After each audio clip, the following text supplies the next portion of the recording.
ನಮ್ಮ ಪ್ರೀತಿಯ ವೀಕ್ಷಕರಿಗೆ ನಮಸ್ಕಾರಗಳು. ಇಂದ್ರಾಣಿ ವ್ಲಾಗ್ಸ್ಗೆ ಸುಸ್ವಾಗತ. ಇಂದ್ರಾಣಿ ವ್ಲಾಗ್ಸಲ್ಲಿ ಇವತ್ತು ಬೆಣ್ಣೆ ತೆಗೆಯೋದು ಹೇಗೆ ಅಂತ ತೋರಿಸ್ತಿದ್ದೀನಿ.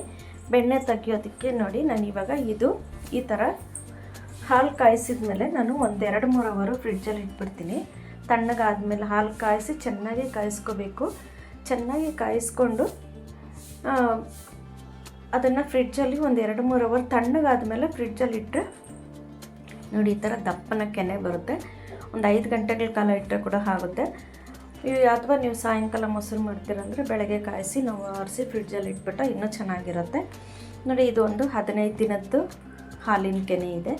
ನಾನು ಒಂದು ದಿನಕ್ಕೆ 1 ಲೀಟ್ರು ಅಥವಾ 1.5 ಲೀಟ್ರ್, ಒಂದಿನ ಬಿಟ್ಟು ಒಂದಿನ 1.5 ಲೀಟ್ರ್ ಹಾಲು ಹಾಕ್ತೀನಿ. ಹಾಲು ಮೊಸರಿಗೆ ಮಾತ್ರ ಹಾಕ್ಕೊಳ್ತೀವಿ. ಹಾಲಿಗೆ ಕಾಫಿಗೆಲ್ಲ ಗುಡ್ ಲೈಫ್ ಹಾಲು ಯೂಸ್ ಮಾಡ್ತೀವಿ. ನೋಡಿ, ಇಷ್ಟಾಗಿದೆ. ಇಷ್ಟನ್ನು ನಾನು ಇವತ್ತೇನು ಮಾಡ್ತಿದ್ದೀನಿ, ರಾತ್ರಿ ಮೊಸರು ಹಾಕಿ, ಮೊಸರು ಸ್ವಲ್ಪ ಜಾಸ್ತಿ ಹಾಕಿ ನಾನು ಇದನ್ನು ಚೆನ್ನಾಗಿ ಮಿಕ್ಸ್ ಮಾಡ್ಕೊಳ್ತಾ ಇದ್ದೀನಿ. ಚೆನ್ನಾಗಿ ಮಿಕ್ಸ್ ಮಾಡ್ಕೋಬೇಕು.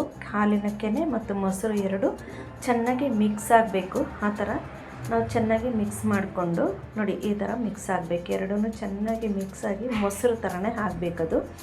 ಆ ಥರ ನಾವು ಮಿಕ್ಸ್ ಮಾಡಿಬಿಟ್ಟು ಇದನ್ನು ಮುಚ್ಚಿಟ್ಬಿಡೋಣ. ಮುಚ್ಚಿಟ್ಬಿಟ್ರೆ ಚೆನ್ನಾಗಿ ಹುಳಿ ಬಂದುಬಿಡುತ್ತೆ. ಇದು ಬೆಳಗ್ಗೆ ಮೊಸರು ಥರ ಆಗಿಬಿಡುತ್ತೆ. ನೋಡಿ, ಈಗ ಎತ್ತಿಟ್ಬಿಡೋಣ. ಎತ್ತಿಟ್ಬಿಟ್ಟು ನಾನು ಮತ್ತೆ ಫ್ರಿಡ್ಜಲ್ಲಿ ಒಂದು ಅರ್ಧ ದಿನ ಇಟ್ಟಿದ್ದೆ. ಅರ್ಧ ದಿನ ಇಟ್ಟು ಮತ್ತೆ ನೋಡಿ, ಇವಾಗ ಅದಕ್ಕೆ ನಾನು ಕೈಯಲ್ಲೇ ಕಡ್ಕೊತಾ ಇದ್ದೀನಿ. ಮೊಸರು ಮಜ್ಜಿಗೆ ಕಡಿಯೋದ್ರಲ್ಲೇ ಕಡ್ಕೊಳ್ತಾ ಇದ್ದೀನಿ ಬೆಣ್ಣೆನ. ನೀವು ಮಿಕ್ಸಿಲಿ ಕೂಡ ಹಾಕ್ಬೋದು. ಮಿಕ್ಸಿಲಿ ಹಾಕಿದ್ರು ಬೇಗ ಆಗುತ್ತೆ. ಮತ್ತು ಬ್ಲೆಂಡರ್ ಇದೆ, ಬ್ಲೆಂಡರ್ ಕೂಡ ಬೇಗ ಆಗುತ್ತೆ. ನಾನು ಎರಡನ್ನೂ ಮಾಡೋದಿಲ್ಲ. ಎರಡೂ ಇದೆ, ಆದರೆ ನಾನು ಯೂಸ್ ಮಾಡೋದಿಲ್ಲ. ಮತ್ತು ಚಾಪರ್ ಇದೆ. ಚಾಪರಲ್ಲಿ ಕೂಡ ನಾನು ಒಂದು 2-3 ಸರಿ ಹಾಕಿದ್ರೆ ಬೇಗನೆ ಆಗಿಬಿಡುತ್ತೆ. ಟ್ರೈ ಮಾಡಿದ್ದೀನಿ, ಆದರೂ ನನಗೆ ಸಮಾಧಾನ ಇಲ್ಲ. ನೋಡಿ, ಈ ಥರ ಒಂದು ಅರ್ಧ ಗಂಟೆ ಕಾಲ ನಾವು ಕಡಿಬೇಕಾಗುತ್ತೆ, ಚೆನ್ನಾಗಿ ಬೆಣ್ಣೆ ಬರೋ ತನಕ. ನೋಡಿ, ನಾನೊಂದು ಅರ್ಧ ಗಂಟೆ ಕಡ್ದಿದ್ದೀನಿ, ಅಷ್ಟು ತೋರಿಸಿಲ್ಲ. ನಾನು ಮಧ್ಯೆ ಮಾತ್ರ ಒಂದು 2-3 ಸಾರಿ ತೋರಿಸಿದ್ದೀನಿ ಅಷ್ಟೇ. ಇದರಿಂದ ನಮಗೆ ಕೈಗೆ ಎಕ್ಸಸೈಸ್ ಆದಂಗೆ ಆಗುತ್ತೆ. ನಾನು ಬೆಳಗ್ಗೆನೇ ಮಾಡ್ತಿದ್ದೀನಿ. ರಾತ್ರಿ ಹಾಕಿದ್ದು ಮತ್ತು ಒಂದು ದಿನ ಫ್ರಿಡ್ಜಲ್ಲಿ ಇಟ್ಟಿದ್ದೆ. ಅದು ಮಾರನೇ ದಿನ ಬೆಳಗ್ಗೆನೇ ಎದ್ದಿದ ತಕ್ಷಣ ನಾನು ಮಾಡ್ತಿದ್ದೀನಿ. ನೋಡಿ, ಇದು ಕೈಗೆ ಮತ್ತು ನಮಗೆ ಎಕ್ಸಸೈಸ್ ಆದಂಗೆ ಆಗುತ್ತೆ. ಮತ್ತು ನಮಗೆ ಕೈ ಕಾಲೆಲ್ಲ ಶರೀರ ಎಲ್ಲ ಕದಲುತ್ತಲ್ಲ, ಎಕ್ಸಸೈಸ್ ಆದಂಗೆ ಆಗುತ್ತೆ. ನೋಡಿ, ಒಂದು ಅರ್ಧ ಗಂಟೆ ಆದಮೇಲೆ ಈ ಥರ ಬೆಣ್ಣೆ ಬಂದಿದೆ. ನೋಡಿ, ಇಷ್ಟು ಬೆಣ್ಣೆ ಬಂದಿದೆ. ನಮಗೆ ಒಂದು 1/4 kg ಮೇಲೇ ಬಂದಿದೆ ಬೆಣ್ಣೆ. ಈ ಬೆಣ್ಣೆಗೂ ಮತ್ತು ನಾವು ಮಿಕ್ಸಿಲಿ ಹಾಕೋದಕ್ಕೂ ಏನು ವ್ಯತ್ಯಾಸ ಅಂದರೆ, ಇದರಲ್ಲಿ ನಮಗೆ ತಿರಿತಿರಿಯಾಗಿರೋದೆಲ್ಲ ಬೆಣ್ಣೆಲಿ ಸೇರೋದಿಲ್ಲ. ಇದೆಲ್ಲನೂ ಬಂದ್ಬಿಟ್ಟು ಬೆಣ್ಣೆ ಸಪ್ರೇಟ್ ಆಗಿಬಿಡುತ್ತೆ, ಮೊಸರು ಸಪ್ರೇಟ್ ಆಗಿಬಿಡುತ್ತೆ. ಅದರಲ್ಲಿರೋ ತಿರಿತಿರಿಯಾಗಿರುತ್ತಲ್ವ, ಅದೆಲ್ಲನೂ ಸಪ್ರೇಟ್ ಆಗಿಬಿಡುತ್ತೆ. ಬರೀ ಬೆಣ್ಣೆ ಮಾತ್ರ ಇರುತ್ತೆ. ನಾವು ಮಿಕ್ಸಿಲಿ ಹಾಕಿದಾಗ ನೋಡಿ, 3-4 ಸರಿ 5 ಸರಿ ತೊಳೆದ್ರೂ ನಮಗೆ ಕ್ಲೀನ್ ಆಗೋದಿಲ್ಲ ಬೆಣ್ಣೆ, ಹಾಗೆ ಇರುತ್ತೆ. ಮತ್ತು ಇದರಲ್ಲಿ ನೋಡಿ, ಒಂದು ಸಾರಿ ನಾವು ತೊಳ್ಕೊಂಡ್ರೂ ಸಾಕಾಗ್ಬಿಡುತ್ತೆ. ಜಾಸ್ತಿ ನೀರು ಹಾಕಿ ನಾವು ಒಂದು ಸಾರಿ ತೊಳೆದ್ರೂ ಚೆನ್ನಾಗಿ ನಮಗೆ ಕ್ಲೀನಾಗಿ ಬಂದುಬಿಡುತ್ತೆ. ಆ ತಿರಿ ಅನ್ನೋದಿರೋದಿಲ್ಲ. ನೋಡಿ, ಇಷ್ಟಿದೆ. ನೋಡಿ, ನಾನು ನೀರಲ್ಲಿ ತೊಳೆದಿಲ್ಲ, ಬರೀ ಕೈ ಹಚ್ಚಿದ್ದೀನಿ ಅದು. ನೋಡಿ, ಇವಾಗ ಬೆಣ್ಣೆ ಹಾಕ್ಕೊಳ್ತೀನಿ. ನೋಡಿ, ಇಷ್ಟು ಬೆಣ್ಣೆ ಬಂದಿದೆ. 15 ದಿನಕ್ಕೆ ನನಗೆ ಒಂದು 300-350 ಗ್ರಾಮ್ ಬಂದಿದೆ. ನೋಡಿ, ಇದನ್ನು ತೊಳ್ಕೊಳ್ತಾ ಇದ್ದೀನಿ. ನೋಡಿ ಎಷ್ಟು ಕ್ಲೀನಾಗಿ ಬಂದಿದೆ ಅಂತ. ನನಗೆ ಮಿಕ್ಸಿಲೆಲ್ಲ ಹಾಕಿ ನೋಡಿ ಬರೋದಿಲ್ಲ. ಬೆಳ್ಳಗೆ ಹಾಲು ಥರ ಬರುತ್ತೆ ಮೊಸರು, ನೀರು ಬೆಳ್ಳಗೆ ಹಾಲು ಥರ ಆಗಿಬಿಡುತ್ತೆ. ಮತ್ತು 2-3 ಸರಿ ನಾನು ಅದನ್ನು ಟ್ರೈ ಮಾಡಿದ್ದೀನಿ. ಮತ್ತು ತಿರಿಯಾಗಿ ಅದರಲ್ಲಿ ಹಾಗೆ ಉಳ್ಕೊಂಬಿಡುತ್ತೆ.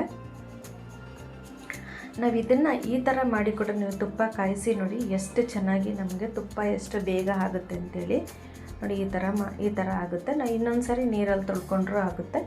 ನೋಡಿ ಯಾವ ಥರ ಇದೆ ಅಂತ. ತಿರಿಯಾಗಿ ಒಂದು ಚೂರು ತಿರಿ ಇಲ್ಲ. ನೋಡಿ, ಇದೆಲ್ಲ ಹಾಲು ಬೆಣ್ಣೆದು ಕೆನೆಯದು ಬೆಣ್ಣೆದು. ನೋಡಿ, ಈ ಥರ ಇದೆ. ಮತ್ತು ಇನ್ನೊಂದು ನೀರಲ್ಲಿ ನಾನು ತೊಳ್ಕೊಂಬಿಡ್ತೀನಿ, ಯಾವುದಕ್ಕೂ ಇರಲಿ ಅಂತೇಳಿ ಇನ್ನೊಂದು ನೀರಲ್ಲಿ ತೊಳ್ಕೊಳ್ತೀನಿ. ನೋಡಿ, ಇನ್ನೊಂದು ನೀರಲ್ಲೂ ಆ ಬೆಣ್ಣೆ ಮಾತ್ರನೇ ಇದೆ ಅದರಲ್ಲಿ. ನೋಡಿ, ಕೆಳಗಡೆ ಎಲ್ಲ ಬೆಣ್ಣೆ ಅಂಟಿದೆಲ್ಲ, ಹಾಗಾಗಿ ಮತ್ತೆ ನಾನು ನೋಡಿ ಇದರಲ್ಲೇ ಹಾಕ್ಕೊಳ್ತಾ ಇದ್ದೀನಿ. ನೋಡಿ ಎಷ್ಟು ನೀಟಾಗಿದೆ ಅಂತ. ನೋಡಿ, ಇವಾಗ ನೋಡಿ ಏನಾದರೂ ಬೆಳ್ಳಗೆ ಬರ್ತಾ ಇದೆಯಾ ನೋಡಿ. ಅಷ್ಟು ನೀಟಾಗಿರುತ್ತೆ. ನೀವು ಮನೇಲಿ ಮಾಡಿ ನೋಡಿ ಹೇಗೆ ಅನ್ನಿಸ್ತು ಅಂತ ನಮಗೆ ಕಮೆಂಟ್ ಬಾಕ್ಸಲ್ಲಿ ತಿಳಿಸಿ. ನಮ್ಮ ವೀಡಿಯೋನ ಯಾರಾದರೂ ಮೊದಲನೇ ಸರಿ ನೋಡ್ತಿದ್ರೆ ದಯವಿಟ್ಟು ಸಬ್ಸ್ಕ್ರೈಬ್ ಮಾಡಿ, ಪಕ್ಕದಲ್ಲಿರೋ ಬೆಲ್ ಬಟನ್ ಒತ್ತಿ. ನಾವು ಹಾಕೋ ಪ್ರತಿ ವಿಡಿಯೋ ನೋಟಿಫಿಕೇಷನ್ ನಿಮಗೆ ಬರುತ್ತೆ. ಮತ್ತು ನೋಡಿ, ಯಾರದೇ ವಿಡಿಯೋ ನೋಡಿದ್ರೂ ದಯವಿಟ್ಟು ಪೂರ್ತಿ ವಿಡಿಯೋ ನೋಡಿ ಕಮೆಂಟ್ ಮಾಡಿ. ನಿಮಗೆ ವಿಡಿಯೋ ಇಷ್ಟ ಆದರೆ ಒಂದು ಲೈಕ್ ಮಾಡಿ. ನೀವು ಲೈಕ್ ಮಾಡಿದಾಗ 4 ಜನಕ್ಕೆ ಶೇರ್ ಆಗುತ್ತೆ ವಿಡಿಯೋ. ಮತ್ತು ಕಮೆಂಟ್ ಮಾಡಿ, ಸಬ್ಸ್ಕ್ರೈಬ್ ಮಾಡಿ, ಶೇರ್ ಮಾಡಿ ನಿಮ್ಮ ನೆಂಟರಿಗೆ, ಫ್ರೆಂಡ್ಸ್ಗೆಲ್ಲ ನಮ್ಮ ವೀಡಿಯೋನ ಸ್ಕಿಪ್ ಮಾಡದೆ ನೋಡಿದ್ದಕ್ಕಾಗಿ ಧನ್ಯವಾದಗಳು.